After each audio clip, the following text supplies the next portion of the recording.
So, Father wanted me to talk about. I lived in Richmond Hill, Ontario, and um,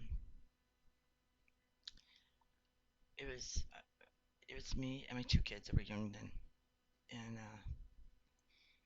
you know, so in Ontario they have 6 lanes across plus a center lane, I believe, if I'm remembering correctly, or 2 lanes, and then I'm pretty sure it's three. I can't remember exactly, but so I'm pulling out into the middle of the intersection to go into that center lane because that when I learned how to drive, that's the first thing they taught me was that center lane is your best friend, right? Because you can go either way in that lane.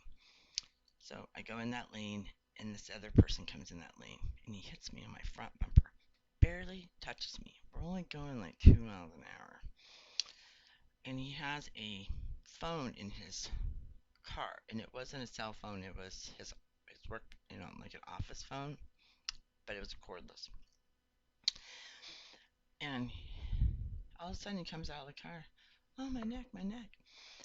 And he was the only person in the vehicle. So, we exchanged insurance information and then we leave. I go to DMV right away in Canada and I write out a report and I sketch right on there because it has an intersection thing on it. And I put where he was and where I was and how we connected in that center lane. Well, my insurance company came down on me. So they said that my insurance rate was going to go up to $4,000. I stopped driving. I was a foreigner in a foreign country, and my insurance was already high. It was almost $2,000. I think it was every 6 months. So they automatically made it my fault. Well, it wasn't like that. But this man claimed he had three other people in the vehicle. He had a neck injury, back injury. He had all these injuries out of nowhere. I mean, he was just racking it up with insurance. And all of a sudden, on my birthday, 4 months later, I get a check from the insurance company. I get a person who comes to my door and says, "We reversed it. We saw that you went down to DMV and wrote a report. We arrested him for fraud."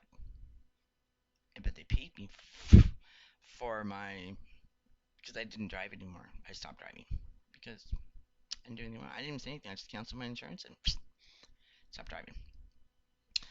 So, Father wanted to share it because, documentation is really important and it saved me. It literally saved me. And it saved the insurance company thousands of dollars. He falsified a record. So this is another story here in the US. This happened a couple years ago. I'm in my apartment complex over there off of Grant, and I get out to check my mail. And I was in the spider, and it flies open the door and nails the back door on this guy's vehicle. It's a little tiny paint chip, like tiny. But I had blew up the pictures to take the picture because it was so small. And the guy told me, the insurance guy said, never do that again. So what happened was, he insisted to get my insurance from me, and I was like, absolutely not. I fought him tooth and nail. You get the police here, and I'll give you my information. He didn't, but my daughter says, just give it to him. It's no big deal. I said, it's a big deal. It's a little tiny chip, and it's an old car. Like, what? Why does he want the insurance information, right? Oh my gosh. So I finally give it to him because Ray makes me do it. So I give it to him, and then I get a call a month later from her insurance people, and they're asking me questions.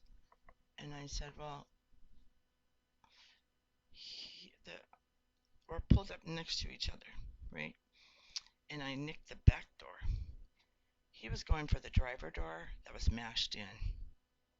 I took pictures of how the cars were sitting, and the license plates alone could tell you, um, you know, what was going on. So that guy got charged with fraud because he tried to put in a claim for a totally different door, and he was lying. And then I learned too, don't blow up the pictures. Keep them small. Keep them how you see it, and take pictures of how the cars are sitting. Um, it's really important. I I can't believe he did that. I was in shock that he would do that. But it explains why he was so adamant at getting m- my insurance number. So next time, actually call the police. Because they always say anyway, anything under 500, just file a report. But there was nothing to report. It was a spec. And I said, I would pay for that out of my own pocket. And he just was adamant on getting that insurance number. So just keep those tips in mind. It's really important because there are scammers out there. And he was our neighbor. Crazy. All right. Peace.